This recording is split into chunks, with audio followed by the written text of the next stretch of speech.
nicely. Okay, welcoming Dani DMC, confidence activist, content creator, beautiful plus size model. Thank you. Thank you for joining us. Of course, Real thank you for Talk. having me. Absolutely. So I want to get into everything. Oh my gosh, between how you became a confidence activist, who you are, creating a YouTube channel, being a plus size model. But first and foremost, I want to talk about how it all started. So the growing up aspect. Yeah. So where are you from originally? So I was born in Cleveland, Okay. moved to Chicago when I was 14. And yeah, growing up is definitely a big part of, I think, all of our stories, Right. but definitely mine for sure. Okay. I had a great childhood at home. My parents are both married. My sister, I have an older sister, she's like my best friend. So I had a really good foundation, but my biggest struggles were outside of the home. I started getting bullied really bad in about 2nd grade, and I was bullied consistently from 2nd grade to 8th grade, mostly for being bigger, for being fat, for being plus size.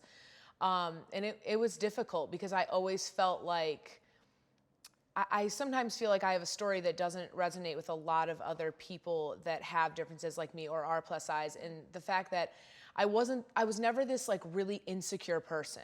I was always perplexed by the world creating these conditions for me, but I didn't believe that I fit into the boxes that society or the world was trying to put me in. It was almost like I was like, am I crazy? Because I have a completely different view of myself and how things should be versus what kids are telling me or what society is saying to me. So I learned that at a really young age, and it was kind of a fight or flight mentality, and I am an Aries, so I am a fighter by nature. Yes. And so I chose at a young age, you know, kind of to fight, and a lot of that bullying and my childhood and growing up, you know, really created who I am now and added to who I am now and made a huge impact on my journey. And it wasn't easy. I had a lot of trauma as a young kid, but there's always been something deeper inside of me. I've always had this fire and kind of self-awareness and self-understanding that is really rare to find in someone that young too. Yeah. And I think now it makes sense where I am in my life, like who I've become as an adult. Yeah. It makes sense. Like I can look back and see my past so clearly, but of course when you're in the thick of it, you're like, what's going on? Why am I being told this? You know, but I think it was kind of a beautiful thing that I was confused because most kids are like, oh, it's true. I am fat. I am a piece of shit. I am worthless. I am not lovable, you know? And I think I really was like, wait, I don't think this is true. Wait, I love that. You know what I mean? Yeah. You're like, I think you guys are wrong. Yeah. Yeah. Like, what's happening? So, okay, the Aries, the fighter, right? Yes. Talk to me about that and how it shifted your personality, right? Because 2nd grade to 8th grade, I feel it's like prime years. Yes. How do you feel like shifted you to who you are as a person at that time and how it affected you? Yeah. Well, as a kid, it made me not myself for sure. It made me a very angry person. And I always say that with Aries, I think our best qualities come after like age 25. But before then, you know, especially throughout my adolescence, I became a really rough kid and I was extremely lost. And I was in this fight mentality towards everyone. It was like the fight or flight really got taken to that next level. I'm like just in attack mode. Everyone's against me and it's me by myself. Which again, later became this really beautiful thing of like, I have a super strong bond with myself that is unlike anything else. But it was because of that period where I was like, okay, everyone is against me and it's me on my own. And I have to learn that like, all I have is myself. So it was a tough time, but it led to, you know, a beautiful outcome. No, I love that. Yeah. So also, I mean, family dynamic, I'm also somebody who had horrible bullying in high school. I didn't even finish high school because of it. Yeah. And my mom just didn't know what to do because she felt so bad for me, but I also became super rebellious. And I mean, it was that emotions of I wanted to punch everybody, but then I also couldn't stop crying. And you're also, I mean, at that point I was 15, so you know, talk about hormones and puberty and absolutely. Like going, you know, high school already is rough enough, but like to then be going through it like in that situation. What was it like for, you know, the family dynamic too at home? Yeah, it got really hard. Yeah, I'm not gonna sugarcoat it. My family, we're super close. And we have a really unique bond, the four of us, and we will, like, for the rest of my life. But in my teenage years, it got really hard. And, you know, I didn't make life easy for my family. But also, to be fair to myself, I was going through a lot internally. And it's hard to express yourself when you're that age. 14 for me was really, like, my worst age, where I was just kind of going through everything. And it makes me sad to reflect on because my family was like the one consistent thing in my life when the world was chaos. But again, I went into that fight mode and it was just like everyone's against me. So now it's me against everyone, including my family. The only person I never really felt that way against was my sister because we've always just been super in sync. But you know, I feel like it's super common when you're 14, 15, your parents become your enemy, you know? Right. And now it's like, oh my God, I hate even saying that because my parents are my world. And especially like my mom, she's my best friend. Like literally, I told her this morning on the phone, I was like, you're the love of my life. You're my soulmate. Like she's an Aries too. And we were meant to like be in each other's lives. Like I really believe that. But yeah, me and my mom had it rough around those ages for sure. I think it's the parents know that it's part of the sign up when you become a parent. Yeah. No matter what, sometime in that teenage years, you're gonna hit a Yes. rock. I ended up being sent to like a juvenile delinquent boarding school. And that was really rough. That was really, really hard for me. And there I for sure was a lone wolf because it was very militant, you know, wake up 5 a.m., run the track. We're all in the same color, you know, 3 meals a day. You can't leave the state. It was in Arizona. And it was not a great time. No, I'm going to pass on that. Yeah. If I go to Arizona, it's for the mountains. Yeah. That. I haven't been back to Arizona since. I can imagine. Yeah.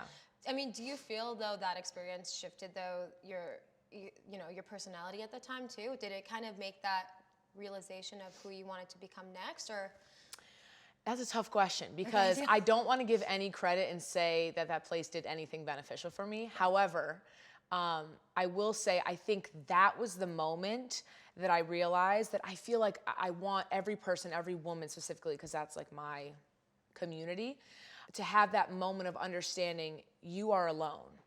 And it's not an ugly thing or a sad or a scary thing. It's actually a really beautiful thing to know that and to live off of that. And what I mean by that is understanding that no matter what you go through in life, you are the only person you're with through the very beginning of life to the very end. And it's like, that's the relationship we should be feeding the most. And I think during that time, it was such a dark, scary time that I was like, holy shit, no one's gonna look out for me the way I am for myself. All I have is myself right now. No one can meet my wants and needs the way that I can. So I will give it that, but that was me. That was not the experience. You're ahead of the self-love game. Yeah, no, for sure. Seriously. For sure. I even felt that now, again, like I said, looking back on my journey, I see it so clearly. When I was younger, I think in second grade, I was ahead of the self-love journey, you know, and you know, the confidence journey. And I think that's why I am where I am now. Absolutely. I mean, that's why you have the voice and the presence that you have now. Yeah. Incredible. In terms of social media, right? Were you living on social at that time too? Were you in MySpace? Yes, yeah. So I had a MySpace, but then obviously when I got sent away, you couldn't even be on the phone. You had to write letters. So yeah, Do you dark even times. write letters anymore? Sometimes, very rarely. But yeah, so I did have a MySpace when I was like 14. And then the next time I used social media after that, I mean, besides Facebook, which like, we didn't really use Facebook like that. But we are now, shout out to Meta. Yeah. But yeah, the next time was Instagram. When Instagram came out, I was in high school, the end of high school. Okay, interesting. Yeah. And then, so let's talk about that. Did you know when you signed up for Instagram that like you wanted to start having a voice at that time? Absolutely not. You're like, just a food or something? Yeah, no, absolutely not. And all through college too, like I had no idea that I was gonna, you know, I always took pictures and I, you know, was into that vibe, but I never thought that it was gonna lead anywhere, you know, yeah, not at all. I became a model before I started influencing, and I never thought, in college, I never even thought plus size modeling was a thing or that I could be a part of it, really until my senior year of college. So let's go more into that. I mean, tell me your journey of how you became a plus size model. Yeah. So it's kind of crazy. It was a bit of a whirlwind and like a rare story, I feel like. But my senior year of college, tons of brands started coming out with plus size clothing. And obviously, when you come out with plus size clothing, you have to hire plus size models. So I started seeing all these plus size models, and I'm like, oh my God, this girl looks just like me. And it was really affirming and it was just really beautiful because even some of the brands that carried plus size, they would show the garment on a thin, straight size model for years. And so it was so nice to just see someone that looked like me. So my senior year of college, I linked with a friend of mine, and her girlfriend at the time was a photographer. And we just were like, let's have a photo shoot. So I like, you know, styled myself, did a bunch of stuff, and the photos came out like insane. And she was like, you are like extremely photogenic, like oddly, like we need to we need to do something with this. Yeah, like what's happening? And my mom had entered me in some modeling stuff when I was younger, but she didn't want me to like, you know, get all up in that child star stuff. Even my friends joke now when they see pictures of me as a kid, they're like, you could have been a Disney star easily. But I'm Never kind too of, late. yeah, glad I didn't go that route that young. But yeah, so basically what happened is I was planning to move home to Chicago when I graduated college. I had no idea what I wanted to do. I was a double major in broadcast journalism and music industry studies. So I was like kind of learning how to be a manager for music artists, while also I was on camera as the lead news anchor at my school's news channel. And that, when I started that, that's when I realized like, holy shit, I love being on camera. I'm good at it. I feel good. Like this is my element. And then the music management, I was like, why? I was in class one day and I had this thought. I was like, why would I ever manage someone else when I'm the talent? Like I just had this like kind of epiphany. Like I knew I was rare. I just knew that. So basically I went to a trip. I went on a trip with my dad and mom to LA. And my dad, who is a very, he's a businessman. He's had a lot of success in his life. And he's not a dreamer, not a creative. He like turns to me, we're at this show, and he turns to me and he goes, I think you should move to LA. And I'm like, what? He's like, you know, you live in Chicago, you've lived in New York before. I think, you know, it's the next big city. It's the entertainment industry. You never know what could happen. And I feel like he saw the vision like before I did, which is crazy to think about. But in that moment, I was like, I'm moving to LA. Like I don't know what happened, but I just was like, I'm moving to LA. I'm just gonna do it. So when I graduated college, I'm that type of person. Like, I just make a decision and I'm like, you know, do it now, handle the repercussions later. Right. You know what I mean? I love a challenge. I love a thrill. So I moved to LA. I meet up with a mentor of mine. She's like, changed my life. And I was actually gonna say like, oh, maybe I should be a PA and work on movie sets. And what an LA move. I know, she literally had that same reaction. She started laughing and she was like, okay, I'm just gonna be honest, and this is no shade to PAs, but she was like, you cannot be a PA. And I was like, why? Like, I think I'd be great at it. And she was like, no, I don't think you understand. Like, PAs are told what to do all day. They have to follow rules. They have to go get coffee. You are not gonna do that. Like she was like, you're a leader, like all this stuff. So she was like, the modeling industry is taking off right now.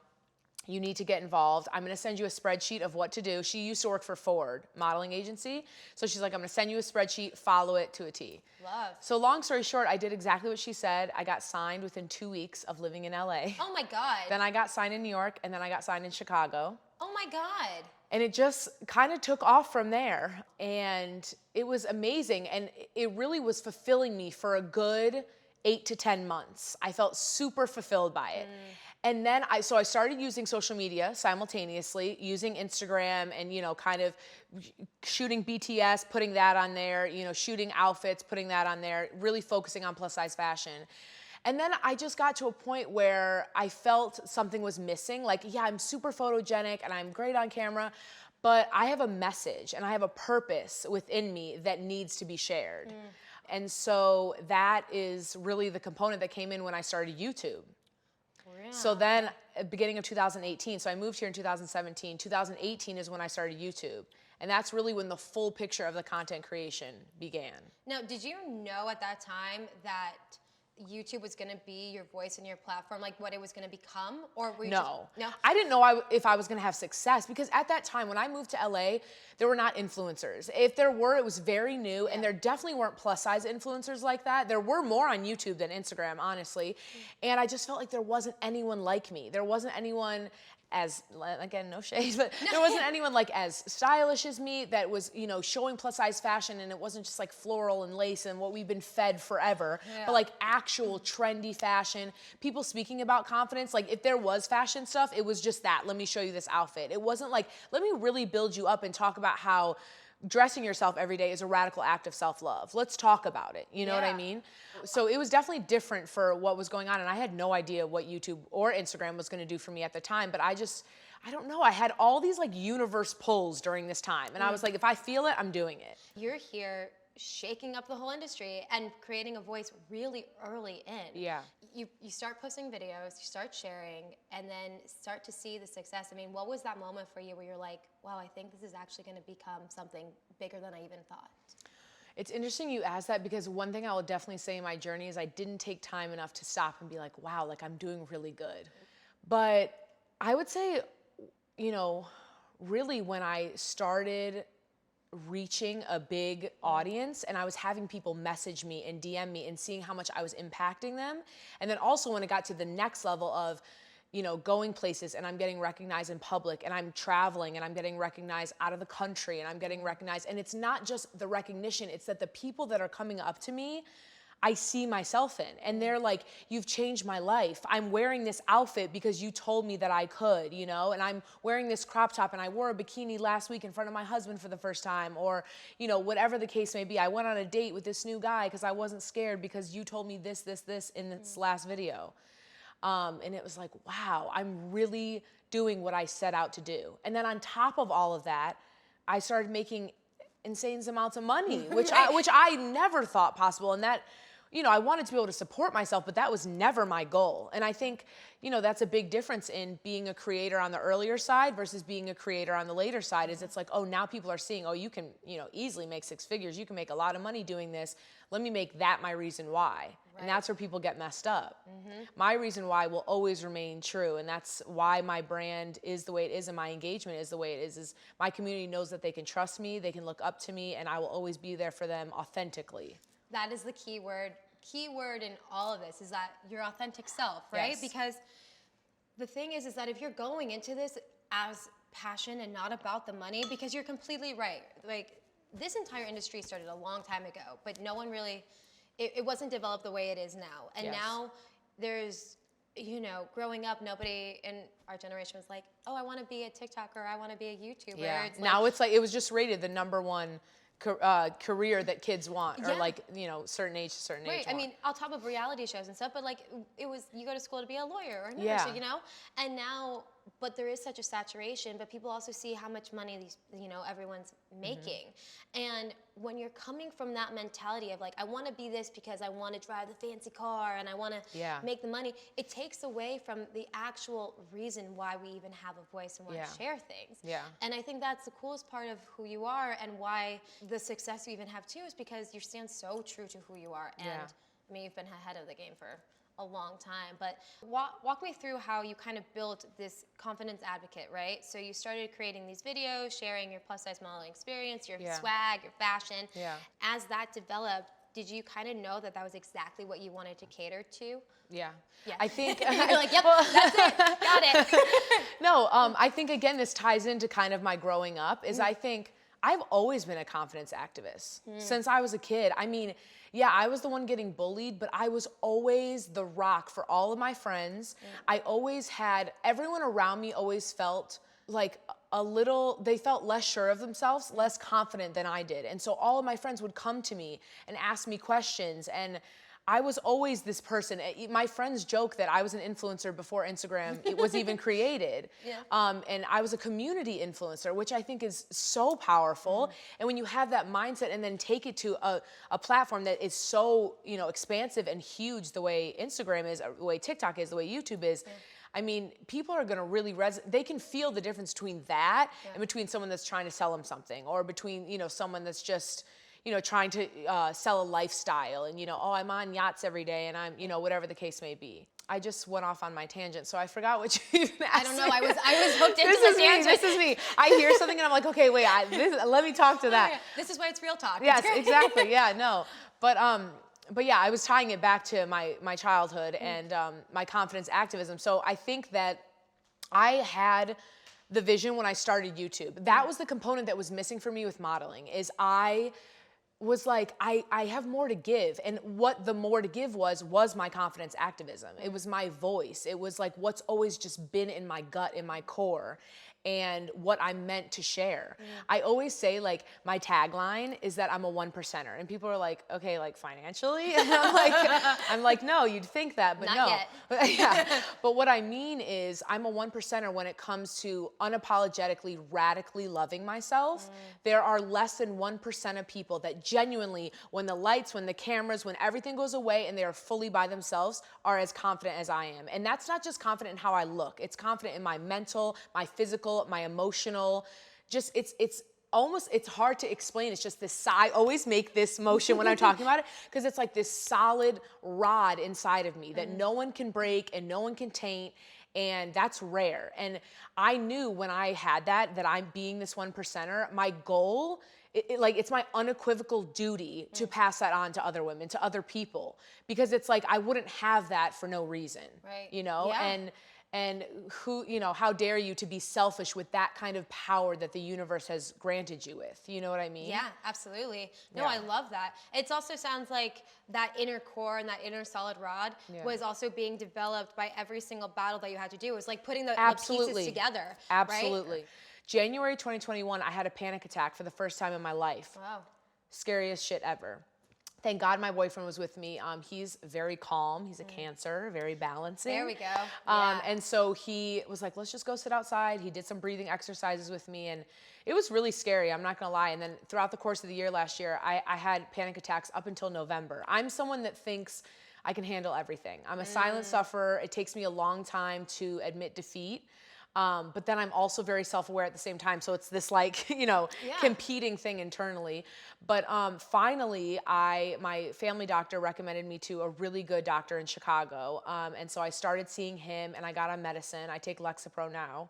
And it has changed my life. Really? I'm someone that was very against medicine. I never wanted to take medicine. I just, you know, was completely against it. I thought it was gonna change me. You know, I kept asking my doctor, like, is this gonna change my personality? Like, but literally, it's done nothing but take my anxiety away. Wow. And it's honestly, it was a crazy journey to get where I am now, but I'm so grateful and I'm so glad that I took the step to take care of myself and once again prioritize myself, get through, you know, the mud and the thick of it to now come out on the other side and know that, you know, anxiety is something I've lived with my whole life. And because I'm a silent sufferer, people don't see it. It's not social anxiety. It's not super visible anxiety, but there's, you know, all types of stuff going on in my mind. And now it's like, it's almost like it's not there. So I'm so glad that I took that step and prioritized myself and my mental health. I love that. Yeah. And also, I mean, completely understand. I come from hippies. Like my mom was Oh, scared. my mom was a hippie. Yeah. So she's like, I'm only giving you Tylenol if I have to. Yeah, so same. Like, I don't take any medicine, like just vitamins. And it's like, but I grew up with that mentality in the back of my head. And the thing is that, you know, now everybody talks about anxiety because it's always been there. Yes. It's just now it's being talked about. 100%. And it's something sometimes so where true. like, sometimes the triggers for a panic attack where it's like your voice just starts one sentence. Yes. And then it's like you're It's out like, of body. yes, Yeah, it's like 0 to 100. Yeah, I was like, who's speaking? Who's yelling? Yeah, who said that this is gonna happen right now? You know, it's like you just started and then all of a sudden like the Rock out of Indiana Jones just going, chasing you down.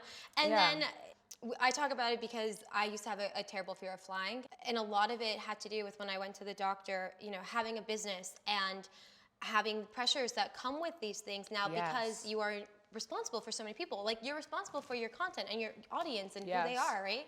And I learned that anxiety can show up in really different ways that have nothing to do with what you're actually anxious about. So you can't even control That was very true for me. Yeah, so that's what I would love to hear. Like, was there anything specific that triggered you or just kind of like an emotional and body response to a thought? So I think that throughout the course of the year, it was like very random things. But I think really what kicked it off was my friends would always give me a hard time that I was a workaholic for sure. I think I had this moment where I was like, oh my God, I can't believe I'm having this much success. 2020 was the first time I made over 6 figures.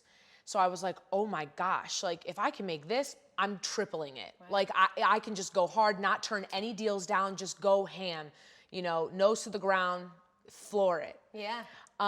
And I love work. I love what I do. I'm so passionate about what I do that it's hard to turn off. You know, it's like, I'm a content creator from beginning to end. I like producing, I like seeing the vision, I like being the stylist, the director, the editor. Most people, you know, I have 500,000 subscribers on YouTube. Most people that are at that level, you know, hire out, they get an editor. I refuse because I love editing and I love piecing the whole thing together. So that just means I have a lot more on my plate. And let's say I film today and it's 7:30 time for dinner. My mind is like, wait, but I filmed that video. I want to edit it. I want to see what it looks like together. I need to see what it looks like together. And now I'm working until 10 p.m. and I started work at 8 a.m. You know? Yep. That's the thing about content creation is it's like, you're not working a 9 to 5 and people say like, oh, I could never work a 9 to 5. This is a 24/7. Yep. This is a 24/7. Yep. And so this year I set a lot of great boundaries, and especially being on medicine helped me so much, and having my doctor, my therapist. But I have such a better work-life balance. Last year and the year before, it was just work, work, work, work, work. You know, and it's like I didn't have to worry about going out, getting dinner with friends, enjoying life because it was COVID. Yeah, what life? Yeah, exactly. I'm either gonna sit on the couch and watch Netflix for the 100th time, or I'm gonna create something that's gonna impact someone, and it's gonna make me feel good too because I love this shit. Yeah. Also, last year in January when I had my first panic attack, I was going through so much. So my boyfriend and I were moving in together for the first time. So we're packing up my apartment, packing up his apartment. We launched our couple channel, T&D TV on YouTube, launched our couple's TikTok. I launched my confidence workshop, the Confidence Rebirth, and I was writing a workbook, the Confidence Rebirth workbook, all at the same time. I just want to hug you. I was like, my God. It was a lot. Oh my God. And it was crazy because how my first panic attack hit was it was like 10 o'clock at night. I'm in my bathroom, and I lived at a studio at the time. So I'm in the bathroom, my boyfriend's on the couch, we're very close. And I'm like, all right, babe, here's the to-do list. And I just start, and when I do this, he doesn't even comprehend it because he knows I'm just, you know, we're water and fire. So like, he's like, okay, I'm just gonna give you a little raft to ride here while you're spewing fire at me. Right. But, you know, I'm like, okay, this is what we gotta do. This is what we gotta do. This is what we gotta do. He's like, okay. And then on like the fourth item, all of a sudden, I wasn't even thinking about anything other than like listing this to-do list. I just felt like chest, almost chest pain and pressure. And like, I was like, again, this had never happened to me. So I'm like, what is happening? I like felt like I couldn't breathe really. It was the scariest thing. It was so crazy and kind of like out of body. But, you know, I got through it, and it was weird because it lasted for like almost like on and off, like an hour and a half. Like it happened. And then my boyfriend helped calm me down, and he was gonna go to the grocery store to get us something to eat. And I was like, I don't wanna be alone. Like, I'm gonna come with you. So I got in the car, but then I didn't wanna go in the grocery store because I felt the panic come up again. And it was just kind of this crazy experience. And then a lot of my panic attacks wouldn't even be like work related necessarily, but I knew it had to do with the pressures of all of my to-do lists and everything I had to get done. Yeah. Also being a perfectionist, you know, it's so funny because I'm not hard on myself when it comes to how, you know, my body is or, you know, anything like that. But I'm so hard on myself when it comes to like my work and what I do and what I'm really passionate about, because I want to feed my followers with the best quality they can have. Yeah. Well, because your passion level and your care level takes it to such an emotional stance. It's emotional. That's what it is. What I do is there's an emotional component to it.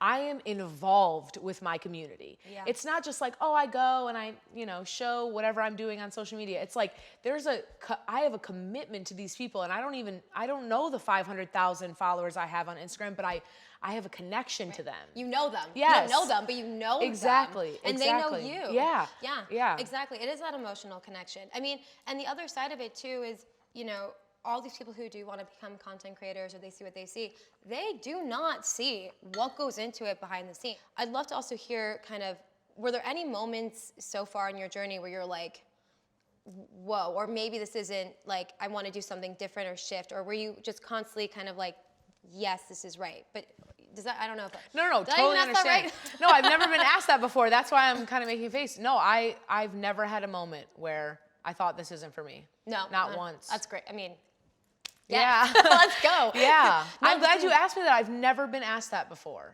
It's interesting because sometimes you get a response where people are kind of like, yeah, I had a moment once that like blah, blah, blah. But then it's really cool to see that genuine, authentic moment where you're like, no, it's absolutely what I'm supposed to be doing. It's my calling. Yeah. Like I said, like I know that I'm supposed to be doing this. I think that's why during my panic attacks, I never had a moment where like, I had a moment where like, okay, I'm doing too much. Yeah. Let me scale back my level of work, but like, and take care of myself, go to the doctor, etc. You know, use solutions and resources that are available to me. But never once was I like, I need to stop this career, or I need to choose another career path, or this isn't for me. Yeah. Like never. Okay, so speaking of that, how do you take care of yourself to separate from work at all? I mean, I know you're building that, but we're talking about boundaries. Absolutely. So tell me more about your routine, your self-love. Yeah, so this year's been completely different. And I think the most beautiful part for me, obviously the year's not over, but that I've seen, I think a really good lesson for me is that this year I've taken such better care of myself, and at the way I'm going, I'm gonna make even more money, which I think is so important for me, because it's like, I thought for sure, okay, I might take a little pay cut this year, you know, because I'm gonna scale back. I'm gonna really focus on living life, being in the moment, being in my 20s, you know what I mean? Like, let's be present. Yeah, right? You don't get those again. Exactly. Let me tell you. Yeah, exactly. And so I think that's been really big for me, but I haven't even been focused on that because I've just been doing a really good job of taking care of myself. And really what that looks like is now that, you know, the pandemic has gotten, or as Joe Biden said, it's over. But it's gotten a lot better. Yeah, it's gotten a lot better. I've been spending a lot of time with my friends. And like I said, I have a very curated group of friends. And they're amazing people, and they fill my cup up. And that's so hard to find, especially at my age and, you know, in this industry. And so I'm just so grateful that I've been able to, you know, have these people in my life. So that's a big thing for me. And then obviously having time to myself. That's number one. That is the best thing I have, is, you know, just taking days off. My therapist used to say to me, you need to have days off from work. Like, pick one day a week. And I'd be like, okay, but I'm still gonna like do emails and edit some stuff. She's like, no, you need a full day off from work. And I do that now. Sometimes I do multiple times a week, and I'll just, you know, get more done in the day before when I'm working, to just really have that time off. Explore LA. You know, I like to go to food festivals and to events and to things going on, you know, in the city. We're so lucky to live in a place where there's so much going on and things are back open and stuff. Oh my gosh. Yeah. So speaking of community, let's go into that. Okay, yeah. Okay, I love my community. I love your community. So Confidence Crew, did you know that that was going to become a thing? I mean, how did you develop? Like, tell me more about that. When I meet someone that follows me, it's never like, oh, you know, like, oh my God, Dani DMC, I know you. I'm not like, oh, nice to meet you. It's like, what's your name? Let me embrace you. Let me talk to you. I want to have a moment with you because I value you the way you value me. And I feel like my community feels that. And that's rare on social media. Yes, absolutely. So I saw on YouTube that it was very popular to call your subscribers something, and still is. But I wanted, a lot of times it had to do with the person. So like, for example, let's say my name's Dani DMC. Let's say I was like the Dani DMCers, okay? Like it had something to do with my name, okay? And I was like, I don't want that. I want it to have to do with the people that I am taking care of. Yeah. So I was like, it has to be something with confidence. And then it just hit me. I was like, Confidence Crew. And so I started on YouTube. I was like, you know, my intro is, what's up, my Confidence Crew? And so I was just like, I want to give to them. And I want them to understand, even if I'm dealing with the most insecure person ever, I'm calling you confident. So start calling yourself confident and start treating yourself like you're confident. It's almost like a manifestation. We call it the acting as if. Yes, exactly. Because it starts to work. You know what I mean? Come from a place of acting as if I am confident. You will become confident. Be confident, 100%. Yeah, so that's really where that came from. And I just love it. And then on TikTok too, people do like fun stuff. So I recently, probably 6 months ago, started doing my big body baddies. Ooh, so like when I do a TikTok, I'm like, what's up, my big body baddies? I love it. Yeah, because, you know, I wanted something special for TikTok too. You know, obviously it's always going to be the Confidence Crew, but I just want to make the people that follow me feel loved and heard and appreciated. And it's funny because like I get comments all the time, like, you know, I'm a size 6 or I'm a size 4, but I'm a big body baddie too. And I'm like, yes, you are. It's in your aura. Yeah. Like it's inside. Yes. And I think that's what's really beautiful too, is going back to when I started all this, my vision was to hit plus size women. That was my target. That's who I was speaking to. That has completely evolved now. My loyalty will always be to plus size women, first and foremost, no matter what. But I think what's really beautiful is my community has grown to women or people, humans that are othered. So anyone that has been made to feel different by society, whether that's race, gender, sexual orientation, religion, you know, how you physically look, disabilities, whatever the case may be, this is a safe space for you. This is your home. Love that. And I'm an activist by nature. I'm for humanity in all aspects. And a lot of those really, besides being plus size, I'm an ally, you know, because I am a straight white woman. Right. It's really important to me to express my allyship through my activism. Yeah. So I'm glad that I'm able to reach so many people and cultivate this community of so many different beautiful people. And you're a big body baddie internally if you're not externally, you know what I mean? And I love that people have picked that up. It's like, I never even said that, but people felt that and comment that because they just know I would never get upset about that. Like, don't call yourself a big body baddie if you're not plus size, you know what I mean? It's like, if you understand what the mission is and the purpose is, and you're out here supporting and fighting for plus size women as well, you're a big body baddie. Yeah. I'm picking up what you're putting down. Yes. Exactly. Good, I love that. So what you're speaking on, like, it's a mentality, and it is, you're creating a mental shift. Absolutely, And a mental shift. I talked about that in my confidence workshop. Oh, yeah. I mean, sign me up. Confidence Career 101. Let's talk about being in a relationship. Okay, yes. And one, you have channels together. Yes. So you're working together. Yes. So there's creative minds flowing. Yes. But then you also have this beautiful relationship together. So I want to hear about, you know, the work-life balance and you know, how you two function. Yeah. It's a great question. So we met in college. Okay. We've known each other for about 9 years. Wow. So we have a lot of history. We've been together for 6 years in December. Were you friends first? Yes, we were friends first, but there's something. I have a lot of guy friends, so I always feel like I need to preface, because like my guy friends, right when I become friends with them, we know it's just gonna be friends.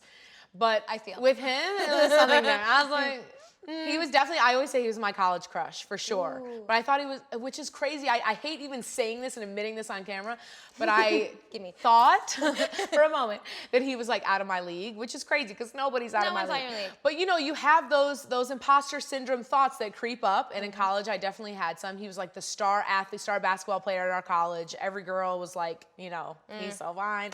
And here I am, you know, the plus size girl and beautiful plus size. Yeah, girl. I mean, now I know, you know what I'm saying? But I had those moments of doubt for sure. I always want people to know that like those moments are real. I don't experience them as much anymore, but I definitely had them in college and high school and stuff. But yeah, so we ended up together because the plus size girl prevailed. But yeah, so he's a great guy. I'm super lucky. We have a great relationship. I think the thing that works best for us is we're very communicative. We talk a lot about everything. He's a Cancer, so he expresses his feelings, which is good. And I am an Aries, so I say what's on my mind, which is great. And we always do what's best for us. Again, being the confident person I am, I'm always going to put myself first. I think as people, but women a lot, we struggle with prioritizing ourselves in relationships. And I've been through a lot of, you know, bad, abusive, not great relationships. And when I got with Tyler, I told him, I was like, I'm always going to love myself more than I love you. And I think it's important that you know that and that you understand that. Oh my God, I want to repeat that. That is like, because it's so important. You can't love someone else the way they need if you can't love yourself more first. Yes, it's so true. And just knowing I'm going to prioritize myself. During COVID in 2020, we broke up the day before lockdown. And we had no idea it was going to be a lockdown. And it was nothing crazy, you know, obviously no cheating, nothing, you know, super intense, but it felt intense to us because we've known each other our entire 20s. He just turned 30. We met when I was 20 and he was 21. Wow. And we just needed some time. Like my friend said this the other day, and I'm quoting her, shout out to Jazz, because she said this and it hit so hard for me, but I was trying to fit a circle into a square and he was trying to fit a square into a circle. Ooh. And it just won't work. And so we broke up for about 6 months in 2020, and it was the best thing we could have ever done. When we broke up, I'm the type of person, again, I take care of myself. So I was like, this is over. I've never gone back to a relationship after I've broken up with someone. So I'm going to go through my healing process now. And it was hard. Don't get me wrong. You know, he's definitely my soulmate. So it was very, very hard. But the universe was like, joke's on you, and just kept, it's always been like that throughout our relationship. The universe just keeps bringing us back together. And I think that there was a reason we didn't start YouTube and TikTok and stuff like that before we broke up. And when we got back together, just our whole relationship had changed. And now, like, I'm so fucking in love with him. And I love that. Yeah, oh my God. Yeah, it's just, I'm like almost got emotional and I'm not a crier. So I'm like, well, what is going on? No, I felt that. I was like, I wish they could see your eyes so close. Yeah. That was the most, you see it. Yeah, it's just, I just have days now where I'm like, wow, like everything in my life has not been easy. Like things have been really hard in my life, but it's like everything that's been hard has been so worth it. And my relationship is just like, I wasn't gonna be given, you know, the perfect relationship and here you go on a platter, married, picket fence, kids, and enjoy your life, fairy tale. I had to work through a lot of stuff, a lot of my own internal stuff and grow and evolve. And it's like, I love my relationship. I love my boyfriend and I just have no doubt I'm gonna spend the rest of my life with him. And I love that. I think we had to go through all that. So sorry, I kind of got off the path a little bit. This is good. But that all made for a great foundation for us to create content together. I wanted to be sure that this is my person before I go into the world and we're like, you know, doing all this.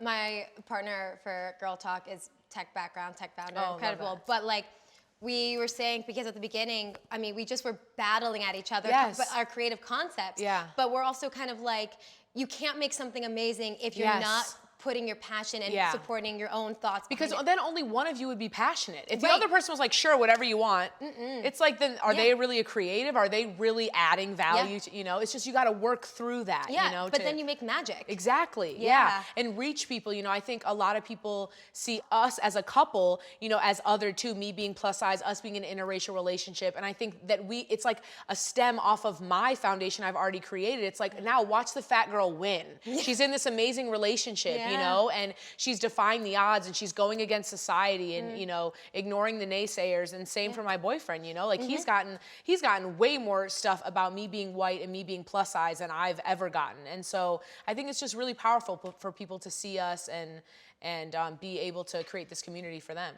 We are losing time, but I wanted to talk to you about your Confidence Crew workshops. Yes. So tell me more. I mean, for why you created it and tell me more about what that's like so that people go. Yes, Sign up. Well, to be fully transparent, I think my confidence workshop last year was one of the hardest things for me because of my panic attacks and my mental health. But that's where I was like, I'm in the house because of COVID. I love journals, like fill-in journals, like that ask you questions about yourself. And I was like, I need to write one of those about confidence. And I made a workbook. I eventually really want to make like a book that will be sold, like a you know, solid hardback book, kind of diary type thing that builds confidence. But my workbook is, I mean, I look at it and I'm blown away. I can't believe I wrote the entire thing. I purposely didn't read any self-help books or any books about confidence during the period I was writing it because I knew everything I needed was internal. And I just needed to pull out of myself. So it's really magical and profound in my opinion. I love that. But that Clearly, also I think goes a lot of back to myself. the authenticity. It's your for sure. voice. Yeah, literally. definitely. And then I wanted to do the workshop because I wanted to connect with my followers. I wanted to connect with my community and say, hey, I'm not just gonna give you this stuff and then feed you to the wolves. I wanna really go through this with you step by step. And the core of everything is confidence. You wanna make more money, learn how to be confident. You can speak up for yourself. You can ask for what you deserve. You can negotiate, you know. Like it'll take you places that a course on how to make money won't. And you know, I just want to circle back though real quick about the taking a break from your relationship. And focusing on yourself and thinking that you're not going to go back. And because I think there's a lot of toxicness, I think, like a lot. And I think what's so amazing is that you were able to step away and be able to wipe the slate clean and do you, right? And the confidence of being able to step away because that in itself, when it comes to love and dating, the confidence you need to be able, because I ended my mic, sorry, touching myself. But like I ended my relationship because there was nothing wrong. He was the most amazing human. I love him to pieces. But I had the confidence to know that I needed more. And I had to step away. And that was the hardest thing because to walk away from someone who loves you. there's literally nothing wrong. Yeah. Which I think is harder. Yeah, but 100%. You know, 100%. like, God, at least if I could be like, yeah, well, he's cheated, so I gotta be out. But like all my friends were shocked when we broke up. Like, wait, what? I thought he was a good one. Like, what's going on? But that takes such an internal confidence too, which I think is something that our world really needs too now. Yeah. So I think the fact that you went back after a period of, again, you went through the grieving process and the self-love. Yes. And the way you're saying the universe kept putting you back together, it's not like you made a decision because, you just needed that approval from an outside source. Yeah. You went back because you were one with yourself. Yes, 100%. And the confidence to also step back into it, yeah. right? Because I was like, I was like, I'm not going back here. Yeah. And even when we met up to initially talk, he was like, I'm shocked that you're even like willing to have this conversation because I know that you're the type of person like you just move on. Yeah. You just like, you just go. And I just think that speaks to our bond, Like I'm not someone that is gonna fight what I feel internally, and everything inside me was saying, there's something here, And so, going along with my confidence too, I'm confident enough to know that, okay, this might be right for me. Let me, and I was right. So my gut didn't let me down. Yeah. Yeah. Hey, your gut is everything. Yeah. It really is. Yeah. This has been an absolute joy, an absolute pleasure. Thank you. You are an incredible person to sit with. Thank you incredible so much. voice. I could keep talking for hours with you. Thank you. I know. This is great. It's like real girl talk. Yeah, I love it. Real girl talk. Thank you so much. What?